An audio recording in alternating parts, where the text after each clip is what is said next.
अस्सलामु अलैकुम वरहमतुल्लाहि वबरकातुहू। अल्हम्दुलिल्लाहि कफ़ा वसलामुन अला इबादिहिल्लज़ीना इस्तफ़ा अम्मा बाद। मोहतरम नाज़रीन किराम, आसान दर्स कुरान के अंदर 26वां पारा शुरू हो रहा है।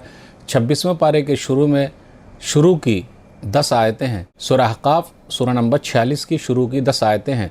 औज़ु बिल्लाहि मिनश शैतानिर रजीम, बिस्मिल्लाहिर रहमानिर रहीम। हामीम, हामीम ये हरूफ मुक़त्ताअत में से है, वो हरूफ जिनको अलग अलग करके पढ़ा जाता है। इसका सही माना और मफ़हूम सिर्फ़ अल्लाह को मालूम है। तंज़ीलुल किताब मिनल्लाहिल अज़ीज़िल हकीम, ये कुरान अल्लाह की तरफ से है जो सब पर गालिब यानी बड़ा ज़बरदस्त बड़ी हिकमत वाला है। मा ख़लक़नस समावाति वल अर्ज़ वमा बैनहुमा इल्ला बिल हक़्क़ि व अजलिम मुसम्मा वल्लज़ीना कफ़रू अम्मा उनज़िरू मुअरिज़ून। हमने आसमानों और ज़मीन को और उन दोनों के दरमियान की चीज़ों को हक़ के साथ यानी मकसद के लिए और एक मुक़र्रर वक्त तक क़यामत तक के लिए पैदा किया है, मगर काफिर लोग क़यामत से मुँह मोड़े हुए हैं जिससे वो लोग डराए गए हैं। क़ुल अरअयतुम मा तदून मिन दूनिल्लाह अरूनी माज़ा ख़लक़ू मिनल अर्ज़ अम लहुम शिरकुन फ़िस समावात ईतूनी बिकिताबिम मिन क़ब्ल हाज़ा औ असारतिम मिन इल्मिन इन कुंतुम सादिक़ीन। आप सल्लल्लाहु अलैहि वसल्लम कह दीजिए, ज़रा गौर तो करो, अल्लाह के सिवा जिन माबूदों को तुम पुकारते हो मुझे दिखाओ तो सही कि उन्होंने ज़मीन की कौन सी चीज़ पैदा की है या आसमानों की पैदाइश में उसका कोई हिस्सा है।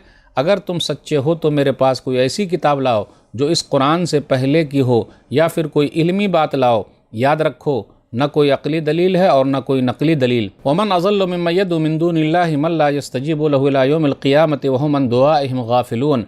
और उससे बड़ा गुमराह कौन होगा जो अल्लाह को छोड़कर उन बनावटी माबूदों को पुकारता है जो क़यामत तक उसे जवाब नहीं दे सकते और बनावटी माबूद उनकी फ़रियाद से बेखबर यानी अनजान हैं। वइज़ा हुशिरन्नासु कानू लहुम अदाअन व कानू बिइबादतिहिम काफ़िरीन। और जब लोग मैदान महशर में लाए जाएंगे तो वो बनावटी माबूद पुकारने वालों के दुश्मन हो जाएंगे और उनकी इबादत से साफ इनकार कर देंगे। वइज़ा तुतला अलैहिम आयातुना बय्यिनात क़ाल लज़ीना कफ़रू लिल हक़्क़ि लम्मा जाअहुम हाज़ा सिह्रुम मुबीन। और जब इनकार करने वालों के सामने हमारी आयतें साफ साफ पढ़ी जाती हैं तो काफिर इस हक़ यानी कुरान के बारे में जो उनके पास आ चुका है कहते हैं ये तो खुला हुआ जादू है। अम यक़ूलून इफ़्तराह क़ुल इन इफ़्तरैतुहु फ़ला तमलिकून ली मिनल्लाहि शैअन हुवा आलिमु बिमा तुफ़ीज़ून फ़ीह कफ़ा बिही शहीदन बैनी व बैनकुम व हुवल गफ़ूरुर रहीम। या इनकार करने वाले ये कह देते हैं कि नबी सल्लल्लाहु अलैहि वसल्लम ने ख़ुद कुरान को गढ़ लिया है। आप सल्लल्लाहु अलैहि वसल्लम कह दीजिए, अगर मैंने कुरान को खुद बना लिया है तो तुम मुझे अल्लाह के पकड़ से बचाने की कुछ भी ताकत नहीं रखते। जिन बातों में तुम लगे हुए हो अल्लाह उन्हें खूब अच्छी तरह जानता है। मेरे और तुम्हारे दरमियान वही अल्लाह गवाही के लिए काफ़ी है, वो बहुत माफ़ करने वाला बड़ा रहम वाला है। कुल मा कुन्तु बिदअम मिनर रुसुल वमा अदरी मा युफ़अलु बी वला बिकुम इन अत्तबअु इल्ला मा यूहा इलै वमा अना इल्ला नज़ीरुम मुबीन। आप सल्लल्लाहु अलैहि वसल्लम कह दीजिए, मैं कोई अनोखा निराला रसूल नहीं हूँ। मैं ये भी नहीं जानता कि मेरे साथ और तुम्हारे साथ क्या होगा। मैं तो सिर्फ उस वही की पैरवी करता हूँ जो मेरी तरफ भेजी जाती है, और मैं तो सिर्फ खुल्लम खुल्ला डराने वाला हूँ। कुल अरअयतुम इन कान मिन इंदिल्लाह व कफ़रतुम बिही व शहिद शाहिदुम मिन बनी इसराईल अला मिस्लिही फ़आमन वस्तकबरतुम इन्नल्लाह ला यहदिल क़ौमज़ ज़ालिमीन। आप सल्लल्लाहु अलैहि वसल्लम कह दीजिए, ज़रा गौर तो करो, अगर ये कुरान अल्लाह की तरफ से हो और तुमने उसका इनकार कर दिया है तो तुम्हारा अंजाम क्या होगा। और बनी इसराइल में से एक गवाही देने वाले ने इस जैसे कुरान के बारे में गवाही दी, फिर वो ईमान ले आए। और ऐ इनकार करने वालों, तुम अपने घमंड में पड़े हो, बेशक अल्लाह ज़ालिमों इनकार करने वालों को हिदायत नहीं देता। नाज़रीन इकराम, आसान दर्स कुरान के अंदर 26वां पारा शुरू हो रहा है। 26वें पारे के अंदर सूरह अहक़ाफ़ सूरह नंबर 46 की शुरू की 10 आयतें हैं। 26वें पारे में टोटल 18 रुकू हैं और 26वें पारे में टोटल 195 आयतें हैं। पहले लेते हैं सूरह अहक़ाफ़ सूरह नंबर 46। सूरह अहक़ाफ़ सूरह नंबर 46 ये मक्की सूरह है। इसके अंदर 35 आयतें हैं और 4 रुकू हैं। हामीम पहला लफ्ज़ आया है। एक सिलसिला जो शुरू हुआ था हवामीम का, यानी 7 सूरतें ऐसी है जिसके शुरू में हामीम लफ्ज़ आया, वो भी लगातार। तो सूरह मोमिन सूरह नंबर 40 से ये सिलसिला शुरू हुआ और सूरह अहक़ाफ़ सूरह नंबर 46 तक 7 सूरतों के शुरू में ये सिलसिला हामीम का ख़त्म हो गया। अब गौर करें आयत नंबर 3 पर अल्लाह ने क्या कहा कि अल्लाह ने आसमानों ज़मीन को और उसके दरमियान की चीज़ों को हक़ के साथ पैदा किया है और एक मुतय्यन मुद्दत के लिए पैदा किया है। आसमानों ज़मीन की पैदाइश का मकसद क्या है? इंसानों की आजमाइश है, इसलिए भी कि एक वक्त उसके लिए मुकर्रर है और क़यामत के दिन तक ये सिलसिला चलता रहेगा। एक वक्त आएगा कि आसमानों ज़मीन का निज़ाम बदल जाएगा, ना आसमान ये आसमान होगा बल्कि वहाँ दूसरा आसमान होगा, बल्कि दूसरी ज़मीन होगी। سورہ ابراہیم سورہ نمبر 14 آیت نمبر 48 پر غور کیجئے، یوم تبدل الارض غیر الارض والسماوات، جس دن زمین دوسری زمین سے بدل جائے گی اور آسمان بھی بدل جائیں گے۔ اب آگے غور کیجئے، والذین کفروا عما انذروا معرضون، کافر لوگ جس چیز سے ڈرائے جاتے ہیں منہ موڑ لیتے ہیں۔ ایمان نہ لانے کی وجہ سے، ایمان نہ ہونے کی صورت میں انہیں گھاٹا اٹھانا پڑے گا۔ قیامت کے دن سے ان کو ڈرایا جاتا ہے، حساب و کتاب سے ڈرایا جاتا ہے، لیکن وہ پرواہ نہیں کرتے، نہ ایمان لاتے ہیں، نہ آخرت کے عذاب سے بچنے کی کوشش کرتے ہیں۔ جب وہ ایمان نہیں لاتے ہیں اور آخرت کے عذاب سے بچنے کی کوشش نہیں کرتے ہیں، اس کی وہ تیاری نہیں کرتے، تو کامیاب کیسے ہوں گے؟ اب آگے دیکھیے آیت نمبر 4 پر غور کیجیے، غیر اللہ کی حقیقت کیا ہے جس کو یہ لوگ اللہ کے علاوہ پوج رہے ہیں۔ ارونی ماذا خلقوا من الارض ام لهم شرک فی السماوات، کہ بھلا یہ بتاؤ کہ جن کو تم اللہ کے علاوہ پوج رہے ہو زمین میں کیا پیدا کیا ہے، یا آسمان میں اس کا کوئی حصہ ہے؟ بلکہ مکمل طور پر اکیلا خالق اللہ ہے، پوری زمین کو اللہ نے پیدا کیا، پورے آسمان کو اللہ نے پیدا کیا۔ اب اللہ کو چھوڑ کر تم کس کی عبادت کرتے ہو؟ دوسرے کی پوجا کیوں کر رہے ہو؟ اللہ ہی عبادت کے لائق ہے، کیونکہ اکیلا اس نے اس سب چیزوں کو پیدا کیا ہے۔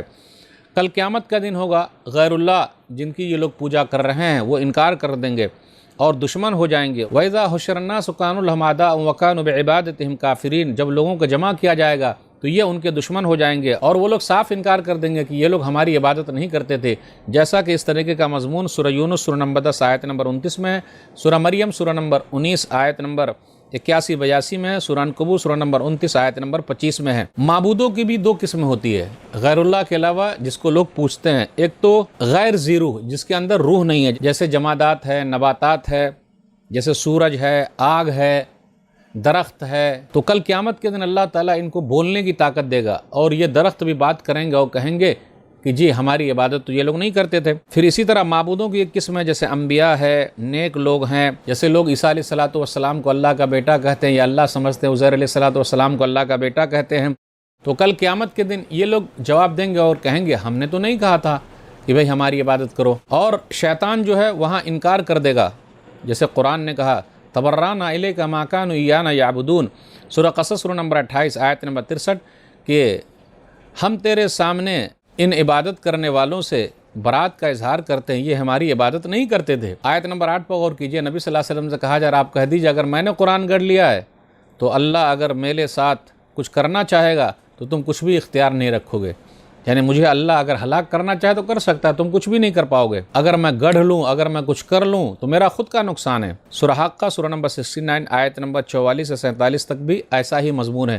وَلَوْ تَقَوَّلَ عَلَيْنَا بَعْضَ الْأَقَاوِيلِ لَأَخَذْنَا مِنْهُ بِالْيَمِينِ ثُمَّ لَقَطَعْنَا مِنْهُ الْوَتِينَ فَمَا مِنْكُم مِّنْ أَحَدٍ عَنْهُ حَاجِزِينَ، اور اگر ہم پر کوئی بھی بات بنا لیں تو ہم ان کا دایاں ہاتھ پکڑ لیں اور ان کے شہرک کاٹ دیں، پھر تم میں سے کوئی بھی ان سے کوئی روکنے والا نہیں ہے۔ اس سے یہ پتہ چلا کیا کوئی آدمی اپنی طرف سے لکھ کے یہ ڈال دے گا کہ ہم شہرک کاٹ دیں؟ جی نہیں، تو یہ اللہ کا کلام ہے، اللہ چاہے تو پکڑ لے، اللہ چاہے تو ڈھیل دے دے۔ آیت نمبر 9 پر غور کیجئے، قُلْ مَا كُنْتُ بِدْعًا مِّنَ الرُّسُلِ، بدعاً بدعت، نیا، انوکھا، نرالا، میں کوئی الگ سے کوئی رسول نہیں ہوں، بلکہ بہت سارے رسول آ چکے ہیں۔ آگے کہا وَمَا أَدْرِي مَا يُفْعَلُ بِي وَلَا بِكُمْ، میں یہ بھی نہیں جانتا کہ میرے ساتھ کیا ہوگا، تمہارے ساتھ کیا ہوگا، یعنی دنیا میں کہاں پہ رہوں گا، مکہ میں رہوں گا، مدینے میں رہوں گا، یا مکہ چھوڑنا پڑے گا، مجھے کیسی موت آئے گی مجھے کچھ بھی نہیں پتہ۔ یا آخرت میں، ہاں یقینی علم تو ہے کہ آخرت میں ایمان والوں کے لیے جنت ہے، کافروں کے لیے جہنم ہے، لیکن کیا ہوگا؟ تو پیارے نبی صلی اللہ علیہ وسلم نے کبھی بھی یہ نہیں کہا کہ میں کروا دوں گا، نہیں، بس یہ ہے کہ پیارے نبی صلی اللہ علیہ وسلم سفارش کریں گے، دعا کریں ہم سب کو بھی نبی صلی اللہ علیہ وسلم کی سفارش نصیب ہو جائے۔ تو ناظرین کرام، آج کے درس میں بس اتنا ہی۔ اللہ سے دعا ہے کہ اللہ تعالی ہم لوگ قرآن کریم کو پڑھنے، پڑھانے، سمجھنے، سمجھانے، عمل کرنے اور لوگوں تک پہنچانے کی توفیق دے، آمین۔ والسلام علیکم ورحمۃ اللہ وبرکاتہ۔